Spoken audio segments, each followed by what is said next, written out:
Bonjour. Bonjour.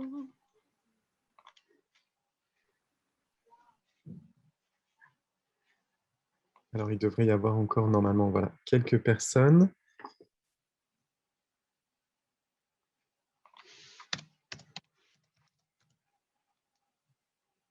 Bonjour.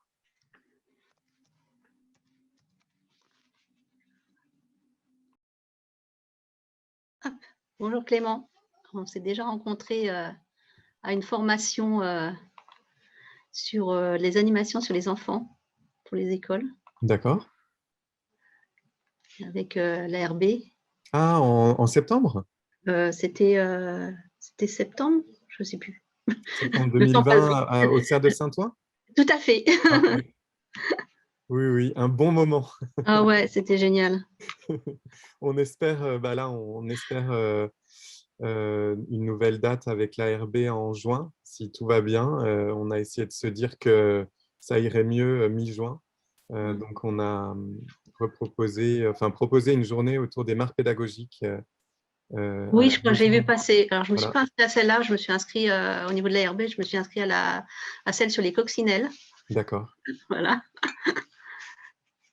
Les mares, enfin, je ne fais pas encore les mares, donc ça viendra peut-être un jour.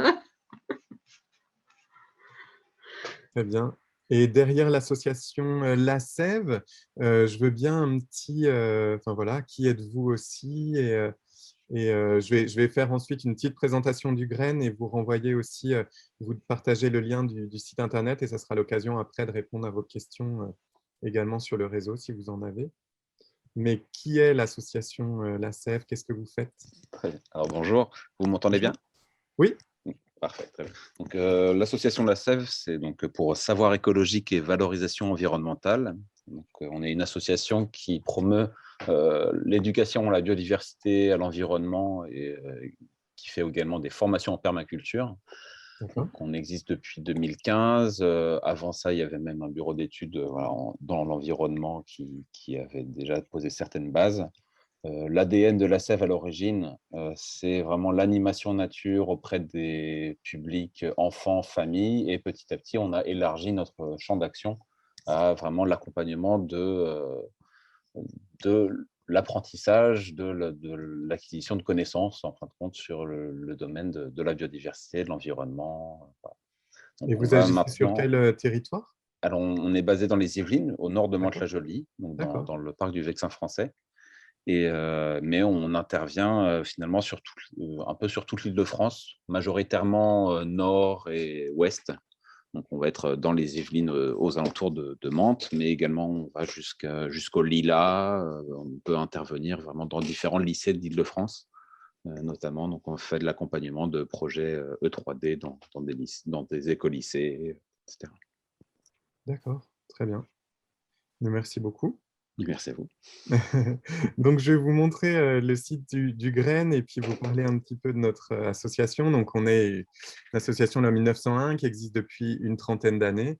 Donc, comme d'autres graines en France, puisque c'est voilà, des associations qui sont créées dans les années 80-90 et qui œuvrent pour la sensibilisation et l'éducation à l'environnement. Bonjour, il y a une personne qui vient d'arriver. Donc, GRAIN, c'est un acronyme, ça veut dire Groupement régional d'animation et d'information sur la nature et l'environnement. Donc voilà, le GRAIN en Île-de-France, il est né en 1992 et l'enjeu, il y a vraiment 4 axes. C'est de former, former et informer sur ce qui se fait en éducation à l'environnement, dynamiser et représenter ce qui se vit en éducation à l'environnement en Île-de-France, accompagner et mutualiser, donc créer aussi de la documentation et pouvoir alimenter les choses et puis communiquer et promouvoir. Donc voilà, sur le site internet, vous avez un petit historique, ces grandes missions qui sont explicitées. Et donc, voilà, moi, ça fait 2 ans que je travaille au Graines sur la vie associative et le développement du partenariat. Ce qui est à savoir également, là, on est en train de mettre en place une cartographie des acteurs qui agissent en éducation à l'environnement, qui est ouvert à tout acteur francilien sur ce sujet-là. Voilà, donc elle est accessible et l'idée, c'est d'être, le plus exhaustif possible sur, tout ce qui se vit et tout ce qui se fait, en Île-de-France.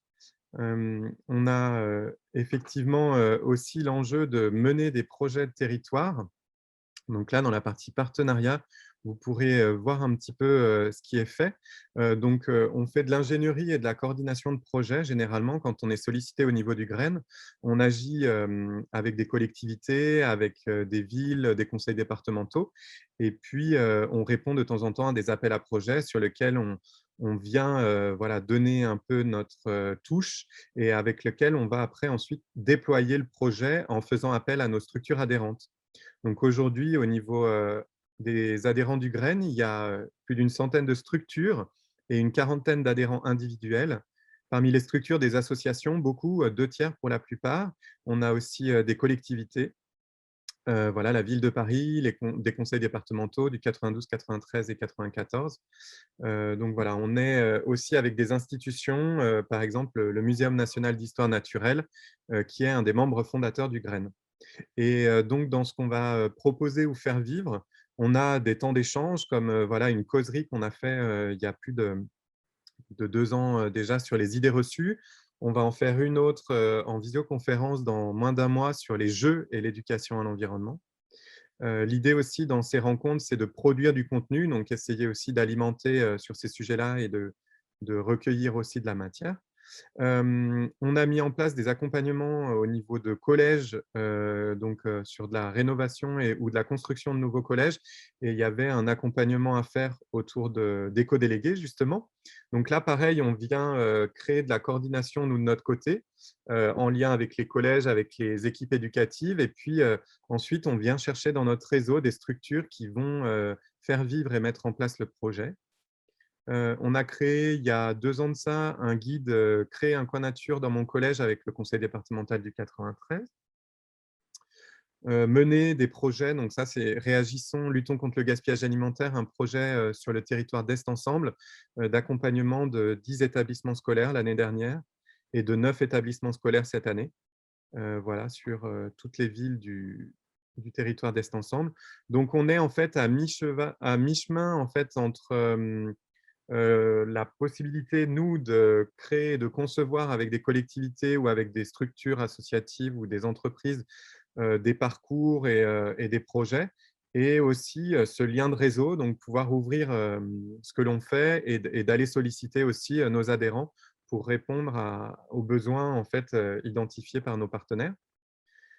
On a un volet, actualité, agenda, appel à projets pour aussi, relayer ce qui se fait, voilà, comme plan aujourd'hui et pouvoir permettre à nos structures adhérentes et aussi aux partenaires, plus largement de pouvoir, retrouver, ces informations et un volet, emploi-formation et donc dans la partie formation, il y a, autant ce qui est à notre catalogue aujourd'hui, au niveau du Graine, le fait qu'on peut aussi faire de la formation à la demande. Donc voilà aussi, arriver à concevoir et donc là, il y a des exemples de projets de formation à la demande qu'on a pu réaliser et puis il y a également nos structures adhérentes qui proposent de la formation et qui peuvent, mettre en place et proposer aussi leur formation, pour, aussi, à destination là, en tout cas des adultes.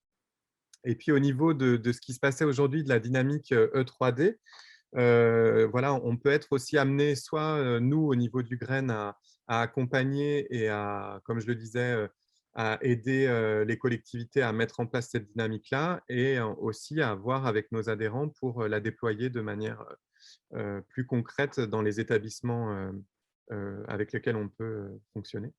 Donc voilà, on a un peu cette double porte d'entrée, autant, on peut mettre en place et on peut, être, sollicité pour, créer des projets et les monter ensemble.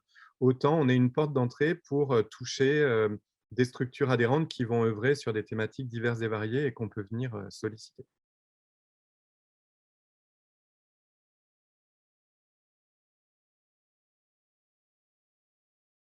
Alors je ne sais pas si vous avez, heu,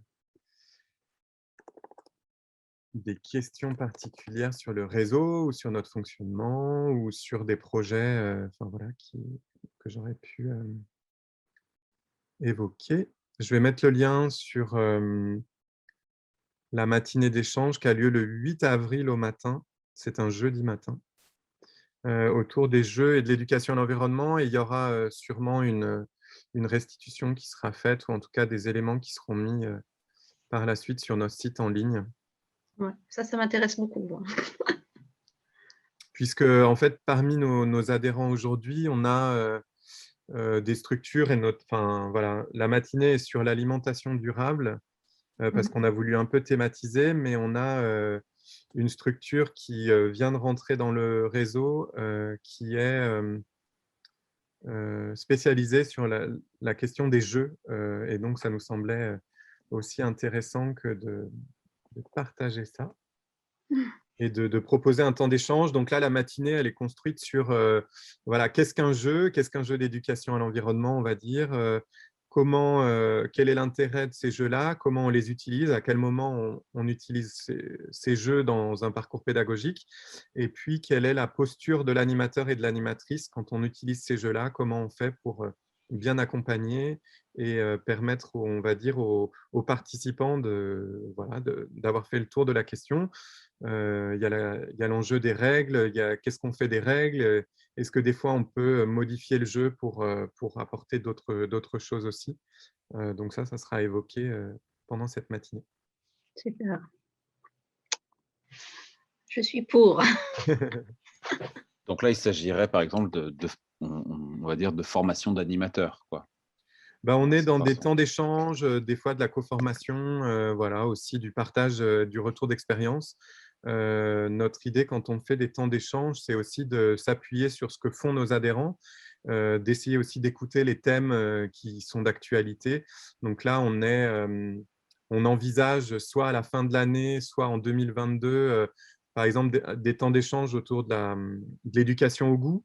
Des temps d'échange autour de l'éducation au dehors, par exemple, parce que là, voilà, on voit bien que ce sujet arrive, est là, et qu'il est important aussi de s'en saisir et de faire en sorte aussi qu'on partage, soit entre adhérents, et puis après, il y a des temps aussi qui sont ouverts aux partenaires pour aussi dialoguer, échanger. euh, et faire avancer ces sujets, parce que c'est quand même le but, voilà, pour nous, c'est de faire en sorte que ces sujets-là avancent et qu'on s'en empare et que, voilà, que ça touche le plus de monde possible. Surtout par le jeu, l'information passe mieux, je trouve. Bah, c'est un outil, c'est une manière de, voilà, de concevoir aussi les choses.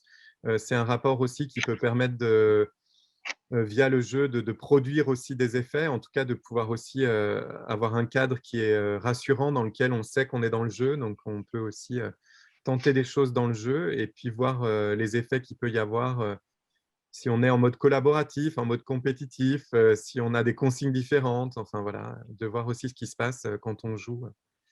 Et puis des jeux qui peuvent embarquer, qui peuvent être longs et qui peuvent aussi mettre en mouvement aussi les gens et leur donner envie de passer à l'action. C'est quand même aussi le but.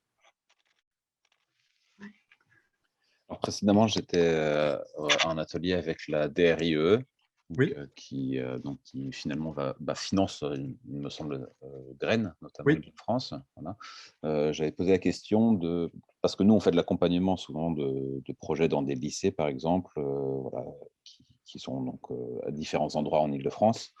Et ils nous posent la question eux-mêmes de comment faire financer leurs projets en dehors tout simplement des demandes au niveau de la région. C'est souvent difficile de faire financer ça quand on n'est qu'un seul lycée, puisque l'enjeu, enfin, n'a pas une portée suffisamment, on va dire, d'ampleur au niveau géographique, etc.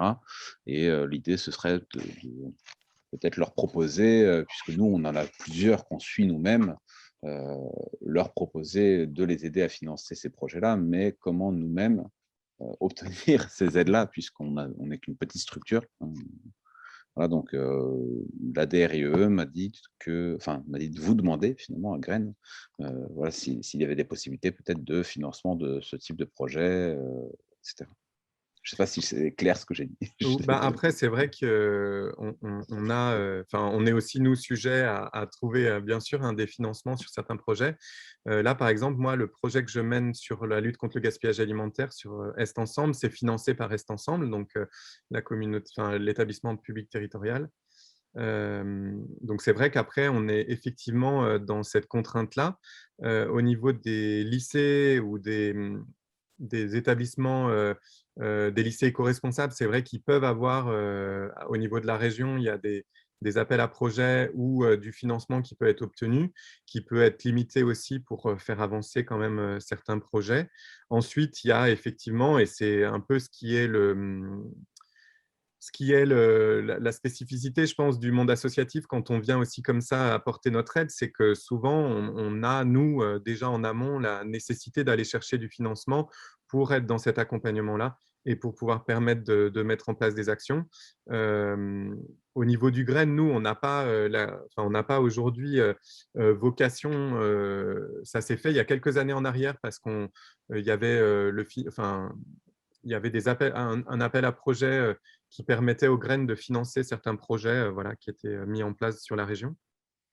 Maintenant, on peut être aussi aidant et arriver aussi à composer les choses avec les collectivités ou avec les établissements publics qui peuvent être là pour justement voir comment on peut construire sur certains projets et réfléchir aussi à où est-ce qu'on peut trouver de l'argent sur certaines thématiques parce que voilà, sur la question, par exemple, de la lutte contre le gaspillage alimentaire, on peut se retourner vers des syndicats de traitement des déchets, enfin, des choses de ce style qui peuvent éventuellement financer des actions. Sur de l'aspect biodiversité, il peut y avoir l'Agence régionale de la biodiversité ou des projets comme les aires terrestres éducatives qui peuvent peut-être arriver aussi à faire financer des choses. Donc, c'est vrai qu'on pourrait avoir vocation, en tout cas nous, à identifier et à repérer ces sources de financement pour pouvoir faire en sorte que les structures puissent s'en emparer. Ça, c'est effectivement l'un de nos enjeux et on essaye de faire de la veille à ce sujet-là pour arriver aussi à alimenter le réseau Ouais. et nos partenaires. Ouais. Là, dernièrement, il y avait le budget participatif de l'Île-de-France où on pouvait déposer des dossiers. Bon, maintenant, c'est fini, c'est clôturé, mais voilà, nous, avec mon association Liberté Mont-Valérien, on avait réussi à déposer deux projets. Donc, voilà, si on est, normalement, on devrait être retenu pour être financé justement pour ces deux projets, l'installation d'une spirale aromatique et d'un Kehold dans notre ville. Donc, c'est vrai qu'après, il y a à se saisir de ces occasions-là. Et puis, de temps en temps, des fois, au niveau local, de plus en plus de financement participatif peuvent permettre effectivement de toucher des choses et d'avoir un soutien. C'est vrai que ce qui est compliqué, c'est d'arriver à constituer ça et des fois de le faire un peu en marchant avec les structures qu'on aimerait accompagner, voilà, où on va lancer un peu de l'action et puis on va essayer de trouver du financement par ailleurs. Donc, c'est vrai que c'est toujours compliqué. En fait, au niveau de la vie associative, eux, dès qu'ils ont des connaissances de financement, nous, ils nous envoient les informations. Et notamment, là, ils nous ont envoyé une information, c'est les préfectures qui proposent la création de jardins partagés.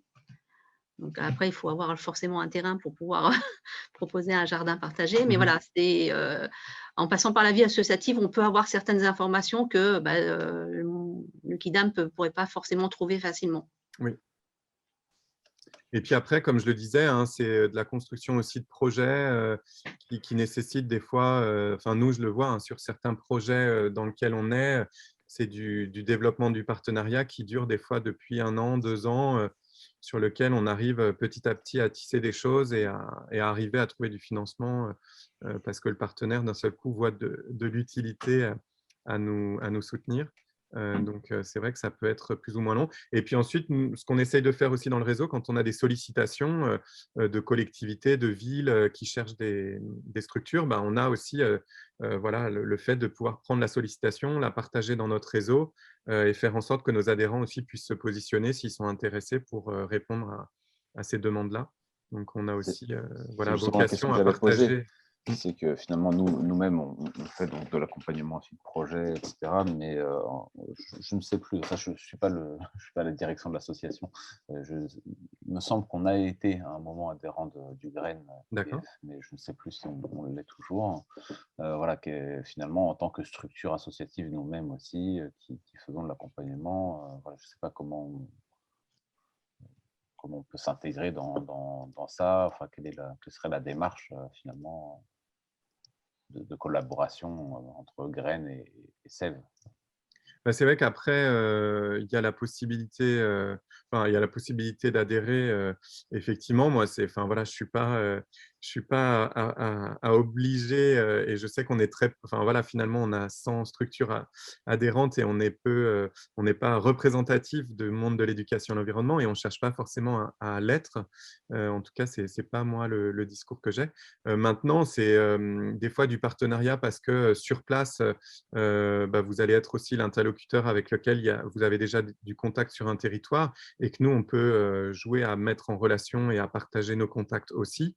Ensuite, c'est vrai qu'on a, nous, cette démarche, bah, bien sûr, sur certains…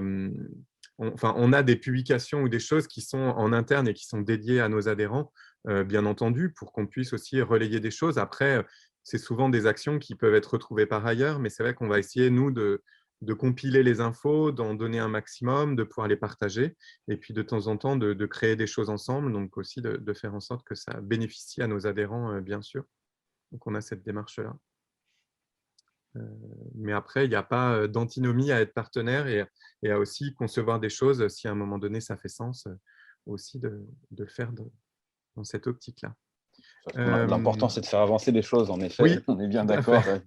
que tous, on œuvre dans le même sens. Oui. Finalement. Bah, écoutez, c'est l'heure a priori, sauf si vous aviez une autre question ou une demande. Et sinon, n'hésitez pas via le site internet, même une petite question ou en savoir plus, ou voilà, si vous avez des demandes particulières sur le réseau, de revenir voilà, dans la partie nous contacter. Il y a un formulaire et c'est moi qui traite les demandes qui arrivent via ce formulaire-là. Super. Merci beaucoup. Je vous redonne en lien au cas où, mais le dernier lien pour la clôture de la journée. Et puis, je vous souhaite une bonne fin de journée, une bonne fin de semaine à vous.